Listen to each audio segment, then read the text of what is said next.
Sejam muito bem-vindos ao programa onde a estrela é a sua saúde. Mas hoje a estrela é a saúde dos seus pequenininhos aí, ó, filhos, netos, sobrinhos. Então preste muita atenção que hoje o dia pode não ser 12 de outubro, mas o dia é das crianças. Mas ó, só depois da vinheta. E eu já estou aqui com a pediatra Gracilene Santos. Tudo bem? Seja bem-vinda. Tudo bem, obrigada. Falei o nome certinho? Falou. Então tá bom. Ela já é nossa sócia, veio na primeira temporada e que bom que a senhora pôde vir aqui na nossa casa nova. Obrigada, estou gostando muito. Que legal. E agora a gente tem algumas peculiaridades, né, em relação... A gente está começando aí um período muito grande de festa, depois vem... férias escolares. Então, começa com férias escolares, a gente tem acidente doméstico. Esse período de festa, as crianças vão tudo lá pular fogueira e fica num frio. Então, a gente tem vários fatores aí que exigem um pouquinho de cuidado dos pais, né? Quais são os maiores problemas que as crianças chegam lá no seu consultório? O que é? É o catarrinho ainda, o bom e velho número 1? Olha, tá uma semana difícil, viu? Com essa mudança climática, os pacientes estão ligando. Doutor, eu preciso de encaixe, meu filho está tossindo, foi só pegar sereno, o trem ficou feio. Os meninos estão tendo crise de asma, fala nunca chiou na vida e de repente está chiando. Então a gente está tendo muito queixa de sintomas gripais. Fora que desde abril a gente começou um surto, a epidemia do vírus em todo o Brasil, de influenza, ainda estamos críticos. Segunda-feira da semana passada já liberou a vacina para todo mundo, ou seja, o grupo prioridade, que dura um mês a vacinação, não cumpriu a meta, apenas 20% das crianças foram vacinadas e idosos, que eram os principais, né, que é de 6 meses a 6 anos, e idosos. Professores, alguns vacinaram, outros não conseguiram porque estavam doentes. Então, aquela pessoa que acha que está bem hoje, por favor, corra e vacine o seu filho, vacine você também. Por quê? Quem se imuniza não é que não deixa de pegar a gripe, mas evita as complicações. Inclusive, tem um medicamento que é muito usado para tratar quem está positivo para o vírus influenza, que é o Tamiflu, e ele está em falta em algumas unidades. Ele é disponível na rede pública, mesmo com a receita do hospital particular, mas como está tendo o surto, está faltando medicamento para tratar quem precisa. Então, eles vão restringir para os pacientes que realmente estão críticos, pacientes que precisam internar, que estão precisando de oxigênio. Quer dizer, isso até na farmácia, né? Quando começa, você não acha. Experimenta a criançada aí nessa época e comprar Clavulim. Faltar antibiótico de novo, pode acontecer novamente, então, a crise que aconteceu ano passado. Eu sei porque eu já tive que ir para farmácias assim no bairro lá afastado e você vai, não tem, até que você é sorteado e aparece uma farmácia para te vender aquele antibiótico. Mas eu rodei já. Então, não é uma questão assim, às vezes, não tem lugar nenhum, quando então tem que ficar esperto, não tem Mas jeito. uma só em cada 5 crianças acabou vacinando, é isso? Por que esse índice tão baixo? Primeiro que, infelizmente, após a pandemia que nós vivemos do Covid, as pessoas ficaram com medo de vacinar qualquer vacina para os seus filhos, inclusive vacinas de rotina. Os pais perguntam, doutora, você concorda em vacinar o meu filho? Aquela vacina que tem, que é sofrida todo mês, 2, 3, 4, até os 6 meses. Eu falei, senhora, se você não vacinar o seu filho pode correr o risco de morte se você não vacinar, porque essas doenças são preveníveis e tem doenças que praticamente não tem tratamento. Quando é vírus, a gente tem poucas opções. Essas são bactérias, quando elas caem na corrente sanguínea, elas podem fazer uma infecção generalizada, que é a sepse, e a criança pode falecer com horas de vida. Então, assim, eu fico muito angustiada quando uma mãe me faz uma pergunta se eu concordo. Eu falo o seguinte, vacina não foi inventada do nada. Foi graças a ela que hoje nós temos mais tempo de vida. A gente vive até 90, 100 anos se cuidar bem e as vacinas contribuíram para isso. Se, né, a medicina moderna fosse ruim, a gente estava vivendo menos do que antes. Exato. Porque a gente está comendo pior do que antes, nossos hábitos eles estão piores do que antes e mesmo assim a gente continua vivendo mais, cada vez mais. Quer dizer, a medicina moderna ela funciona. Sim. E eu não vi, eu achei interessante porque eu não vi até agora aquela comprovação. Alguém chegar e dizer, olha, esse aqui é o senhor fulano, ele virou jacaré porque tomou... Não vi. Ninguém. Eu não vi. Eu uso esse termo também para os pais. Olha, pode existir um caso ou outro de pessoa que teve uma reação grave. Está descrito em qualquer bula de medicamento os efeitos adversos. Eu vou ter febre, vou ter urticária. É raro, raríssimo. Então, sim, pode ter existido morte pós-vacina de Covid. E você acha que as outras vacinas nunca teve? Sim, existem, mas é casos tão raros que na hora que você vai cortar é 0,0001, né? Então, é muito raro de ter. Agora, você corre o risco de perder a vida do seu filho e você vai colocar a culpa em quem? Em você. Pai e mãe, que está deixando de escutar o seu pediatra e escutando um vizinho que nem formação na área da saúde tem. Um TikToker, né? Exatamente. Fake news sempre existiu, só que agora elas estão ganhando espaço mais e as pessoas às vezes desacreditam ou até falam, você não sabe isso, doutora? Desse jeito, a gente é questionado no dia a dia.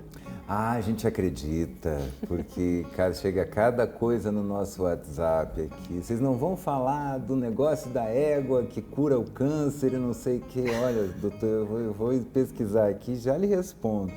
Então tem umas coisas, eu vi no TikTok, eu vi no Instagram, e aí você vai olhar, não é médico, não é nada. E eu vou dar um ralho também no YouTube, tá? Uma vez a gente foi desmentir um soro lá que crescia 7 centímetros de cabelo. Chamamos um tricologista renomado internacionalmente para falar, dermatologista, tricologista, para falar com PhD, mestrado, doutorado, para falar que era impossível. A gente subiu o vídeo do YouTube e o YouTube derrubou o vídeo. Aí eu tive que mandar o CRM dele, tive que mandar tudo direitinho. Mas o vídeo da blogueira que prometia os 7 centímetros de cabelo, rodando na internet. Então a gente não é só às vezes a gente aqui que tem que fazer um papel, acho que os grandes players da internet aí, como o Google, né, como o Meta, a gente fala, precisa ter um pouquinho de controle, não é censura, gente. Mentira sempre foi crime. Quando você mente para realmente promover um produto, ter benefício em cima da ignorância, isso é crime e sempre será. Uma coisa é a liberdade de expressão, que é eu dizer o que eu acho, outra coisa é eu afirmar e prometer uma coisa que não é verdade. Isso é mentira. E esse tipo de mentira tem tipificação penal. Então é contra isso que o pessoal briga às vezes no YouTube, no Google, é esse povo que fica falando que a vacina transforma em jacaré, que tem 20 mortes a cada 100 vacinas, quando não é, todas as pesquisas mostram ao contrário. E está aqui a doutora falando que você ouve isso no consultório. Sim. E a pessoa olha com seriedade para você. Sim, eu falo assim, paciente da primeira vez ele ainda está conhecendo. Na segunda vez ele já vem com o papelzinho, doutor, eu quero perguntar, trouxe aqui a lista de perguntas, o que eu devo fazer, como eu devo cuidar do meu bebê. Eu falei, sempre traga a lista, porque você vai embora e aí lembra que não perguntou uma coisa, então é sempre bom. Mas cada vez mais a lista está piorando. Por quê? Além da mãe colocar 12, 13 itens, perguntas assim, nada a ver, de coisas que ela leu na internet, eu falo, mãe, esses dias eu mostrei para uma mãe, você não sabia que tinha vacina todo mês? O seu pediatra não falou? Não, é porque se não falar a gente não faz, né? Então foi falha minha de não ter falado. Mas quando eu fui ver o paciente, ele era a primeira vez comigo, já tinha passado por outros 2 médicos não pediatras e aquela estava sendo a primeira consulta comigo, porque eu reconheço a minha letra. Sim. E eu anoto tudo, e eu escrevo tudo, e eu faço pontinho. Deixa eu te falar, quem foi o seu pediatra? Não, doutora, foi o médico do postinho. Aí a mãe, então, deu a vacina da BCG, hepatite B, e esqueceu de dar todas as outras vacinas. Me chegou lá com 3 para quase 4 meses sem nenhuma vacina. Aí eu falei... Sem nenhuma proteção inicial, que nesses primeiros meses é importante. Fundamental. Né? A gente fala, as pessoas hoje esqueceram o que é coqueluche. Aí você fala assim, o que é? É uma bactéria. Mas ela sempre existiu? Sim, há muitos anos. E tem vacina? Tem, aquela de bebezinho, 2 meses, 4 meses. E como é que é essa doença? É uma tosse rouca. Ah, não, ela é uma tosse produtiva com secreção, ela é tudo. Ela é um quadro arrastado, a pessoa parece que está gripada e não sara. A tosse começa seca, depois ela se torna produtiva, depois a criança tosse até vomitar, falta o arzinho, fica com o rosto vermelho e algumas crianças até desfalecem por falta de oxigênio, porque a crise de tosse é tão comprida, é a famosa tosse comprida de antigamente, que o povo falava. E assim, está voltando, porque as pessoas estão deixando de vacinar os seus filhos. Outra coisa, pediatra é chato. Ah, doutora, quando que eu posso sair? Os pais não, o pediatra é chato. Então, aí eu falo assim, meu amor, o seu bebê só vai sair de casa em 2 situações. O seu bebê e, de preferência, a senhora, que vai ser mãe exclusiva. Se você pode fazer isso, né? Porque tem trabalho que, infelizmente, faz com que a mãe tenha que retornar mais cedo, com 4 meses apenas de licença. Seu filho vai sair em 2 circunstâncias, no dia da consulta, no dia da vacina, de preferência no mesmo dia. Você marca a consulta no dia do mêsversário, o menino já tira a foto de manhã cedo, a fotinha ali do mêsversário, vai para a consulta, pesa a média, ainda tira a foto com a pediatra para falar, olha que delícia, o bebê sorrindo, coisa linda. Aí já vai para o chororô, já vai para a vacina, porque é o dia do chororô. São 3 agulhas quando é no SUS, uma vacina oral, então são 4 vacinas no mesmo dia. Esse paciente vai ter febre, vai ter mal-estar, vai ficar enjoadinho e tem que ir para casa e ficar em casa nos cuidados maternos. Esse bebê não tem imunidade nenhuma, só tomou a primeira vacina fora de nascimento. Vai tomar vacina todo mês, ou seja, esse bebê só vai ser apresentado para a população com 6 meses ou mais. De preferência, não precisa. Hoje você tem internet, tira foto, posta vídeo no grupo da família, mostra que o seu filho é lindo, saudável. As pessoas vão visitar, a gente está em época de gripe. Chega lá, o nariz coçando, espirrando, tossindo, com a mão suja. Ai, que bebê lindo! Gente, não faça isso com o filho dos outros. Se fosse o seu, você ia gostar? É isso. Direta e reta. Eu sou. Eu não tenho tato nesse ponto. Eu quero cuidar como se fosse o meu filho. Então, o que eu fiz com a minha filha foi isso. Então, eu quero que todos façam. É o melhor. Mas é interessante isso, que é um cuidado que às vezes não é... Quem não tem filho, às vezes não tem essa noção. Primeiro então, pega na mãozinha, pega com a mão que estava no celular, que a gente mostra, né? Já tem várias pesquisas que mostram que antigamente era o dinheiro, a coisa mais suja era o dinheiro. Hoje não mudou, porque o Pix está lá no celular, a coisa mais suja que tem é o celular, que a pessoa leva no banheiro. Isso! Coliformes fecais estão espalhados nele. Aí a gente cola no rosto, né? Claro, óbvio. Sim. E aí, além de colar no rosto, pega aquela mão suja de coliformes fecais e olha no nenezinho, olha que fofo, pega na mão, gente. Aquela mãozinha ali, ela vai direto para a boca. Funciona e dá problema mesmo? Gente, não sei se vocês estão por dentro de alguns vídeos, tem épocas que são bombados, né? Um pai beijou o seu filho, era recém-nascido ou beirando 2 meses, ele estava com herpes labial, ativa ou na fase pré-ativa. Ah, que dá aquela bolinha, que dói, que arte. Ele só beijou o filho morreu. Meningite viral, vírus herpes. Fala de onde ele pegou, simples, só questionou, pai ou mãe, vocês têm herpes? Em alguma parte do seu corpo, tocou o seu filho? E o pai, sim, eu estava com aquela lesãozinha aqui na boca e eu beijo o meu filho. Eu falo que brotoeja do bebê é por 2 motivos. Ou é porque você está pegando o seu filho com a mão suja, ou é a barba do pai. Que é impossível, né, ter barba. Não dá para ficar raspando direto, né? Então, eu falo, pai, cheira a barriguinha, cheira o bumbumzinho, dá o beijo no pé, enquanto o bebê não pega o pé e não bota na boca. Faça isso, que você está evitando passar doenças. Doeu a sua cabeça um pouquinho, você não sabe se é gripe, usa máscara. Porque o senhor trabalha, o senhor tem atendimento ao cliente, chega em casa, você vai ver o seu filho, e aí? O que você vai transmitir para ele? Você não sabe que vírus que é, que bactéria que é.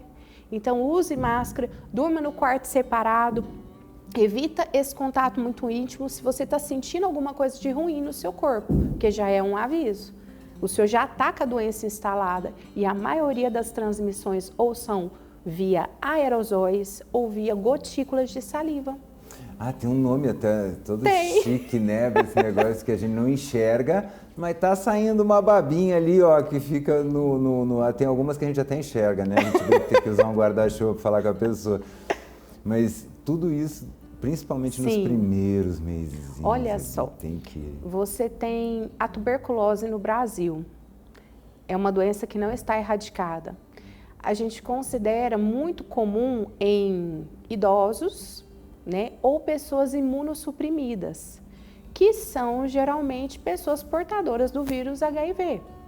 Eu trabalho num hospital chamado HDT, onde tem o tempo todo paciente circulando para lá e para cá com máscara no queixo. Como eu vou prevenir de pegar a tuberculose?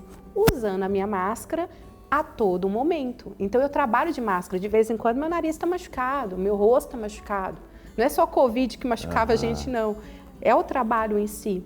Então, é protocolo do hospital andar de máscara. Por quê? Porque os pacientes nem sempre estão zelando de nós, que são os seus cuidadores. Eles estão ali num ambiente internado, que tem que ficar dentro do quarto. Eu tô cansado, eu quero dar uma passeada. Tudo bem, o senhor pode. Mas a sua precaução é aerosóis. O senhor tem que usar a máscara o tempo todo. Aí ele vai, passeia, vai lá pro jardim, arejar, às vezes fumar. E aí? Com tuberculose. Com tuberculose. Sim. Eles não deixam os velhos hábitos. Estão com falta de ar. O oxigênio aqui, ele quer fumar. Não pode. É proibido fumar no hospital. E é engraçado que a pessoa mais velha é muito difícil. Eu brinco muito aqui. Se eu tivesse feito medicina, eu teria feito geriatria. Porque para você vencer esse hábito que a pessoa, só o hábito tem meio século, para você dizer que ele não vai mais fazer aquilo, você mata a pessoa, né? É uma decisão. É muito complicado. Sim. É muito complicado. A família tem que... Mas a senhora falou de tuberculose e a gente está tendo alguns casos de poliomielite. Imagina. Né? Que estão voltando. Se realmente, se a gente de 5 crianças tiver uma só vacinada, a gente vai ver aquilo que a gente via antigamente nas salas de aula. Quando eu estava lá no 1º grau, né? Não sei qual é a geração, eu sou da geração, tem o pessoal fala, né, Z, W, Y, eu sou da geração OSPB. Que estudou OSPB na escola. Então, sempre você tinha, em toda a sala você tinha alguém com alguma dificuldade de locomoção, porque tinha tido a tal da paralisia infantil. Perfeito. Hoje eu vou na escola da minha filha, não tem uma criança lá dentro que tenha qualquer mobilidade por conta disso. Sim. Porque todas elas foram vacinadas lá atrás. Olha, a gente vai ver isso de novo, o que eu via na minha escola daqui a algumas gerações, será? A gente está perto disso, né? Se continuar, infelizmente, a representação que está tendo na internet, a divulgação de fatos de que tomar vacina vai causar câncer, que é o boato que mais existe, que vai mudar o seu DNA. Gente, eu vou deixar de ser a Gracilene e vou virar o jacaré, ou um outro bicho. Vou deixar de ser eu. Se as pessoas continuarem acreditando nisso, a gente vai ver o surto sim. E fora a questão de instrução. Temos muito imigrantes, que é de outros países que vieram para cá, que não vieram com nenhuma vacina e que estão chegando com qualquer idade, com doenças incubadas. E eles vão estudar em qualquer escola, principalmente a pública. E aí você vai ver o caos. Por quê? Porque a disseminação é muito rápida e muito fácil. A gente tinha vacina que era oral e agora é injetável. Ah, não, eu gostava quando era na boquinha, doutor. Agora é injeção, eu não quero. Foi cortado, foi a última mudança que tivemos ano passado nas vacinas, foi de que não teremos mais a VOP, é VIP. Não importa, o reforço vacinal de 4 anos é injeção. Vai ser injeção e pronto. O Zé Gotinha vai se aposentar. Ele aposentou verdadeiramente no sentido de ser a vacina oral, mas ele continua representando a campanha. Como o bonequinho de um país que é referência. Referência. Né? É por isso que a gente está tendo esse problema, porque está chegando gente de outros lugares Exato. que não dão a mínima para a vacina e o Brasil sempre deu. E eu espero que a gente não descubra isso da pior maneira. Tosses. O que uma tosse é diferente da outra? A tosse produtiva, ela estava falando da tosse produtiva. Eu nunca vi tosse produzir nada além de desconforto para os pais. Vamos lá. A tosse a gente classifica em principalmente 2 tipos. A seca, que é aquela tosse geralmente rouca, que você não parece ter catarro para querer sair. É uma tosse irritativa, muitas vezes é uma coceira na garganta. A tosse produtiva é aquela que você vai ver muco saindo dessa tosse, seja muco saindo de expectoração da parte interna do pulmão ou às vezes que escorre do nariz para a garganta e você escarra, né? E faz aquele barulho de carregada, que o povo usa o termo carregada. A tosse carregada, isso. Exato. Aí dá aqui... A tosse do fumante, vamos assim dizer, né? Ou da criança extremamente gripada, ela costuma ser mais produtiva do que seca. Depende também da causa. A causa viral, vamos dizer, os vírus, eles podem só irritar as vias aéreas, seja o nariz, a garganta, vai doer e provocar essa tosse seca e irritativa. Mas em algum momento vai ter secreção. Vírus também pode produzir secreção, é uma secreção mais clarinha, né? O tempo todo pingando o narizinho, né? Agora, quando a secreção fica mais grossa, espessa, aí as pessoas perguntam, tem que estar maduro, doutora? Tem que estar amarelo para falar que é do mal? Não necessariamente. A criança pequena não sabe assoar o nariz, o catarro ele fica aqui, grudado, colando. Por isso a lavagem nasal é a melhor maneira de tirar o catarro. Seja a criança sabendo ou não, a mãe vai ter que dar um jeito de tirar esse catarro. Quando ela faz a inalação, o aerosol, ela vai estar fluidificando, essa secreção vai escorrer e aquele primeiro espirro delicioso, né, pleft, sai aquela secreção que está parada ali, que muitas vezes ela vai ter uma cor. Porque o catarro também oxida. Como é que você faz um teste? Gente, é um pouco nojento. Ah, mamãe, eu cuspi o catarro e esqueci de lavar, o catarro ficou grudado. Quando eu cuspi, ele era branco, mas agora ele está amarelo. Ele oxida. Então, o catarro que a gente fala que está velho, muitas vezes ele fica um pouquinho amarelado mesmo. Mas, se eu lavo esse nariz e tiro essa secreção e ela clareia, aí você fala, é do bem, tá tranquilo. Agora, quando você tem um machucado, você fala, olha, o pus é branco, é grosso, é uma coisa diferente. Aí você fala, o catarro feio, que não melhora com a lavagem nasal, aí sim lembra uma sinusite bacteriana. Geralmente é uma gripe que não curou, que ficou muito tempo o catarro lá, que a mãe não conseguiu retirar esse catarro porque ela tinha medo de fazer a lavagem nasal, né? É porque tem jeito certo de fazer, né? Tem. Já apareceu muita otite lá por causa da lavagem nasal, não apareceu?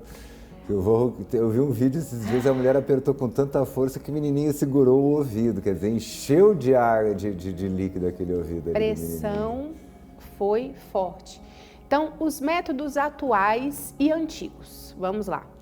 Conta-gotas. Eu tenho frasco de soro com vários nomes comerciais, que eu tenho conta-gotas.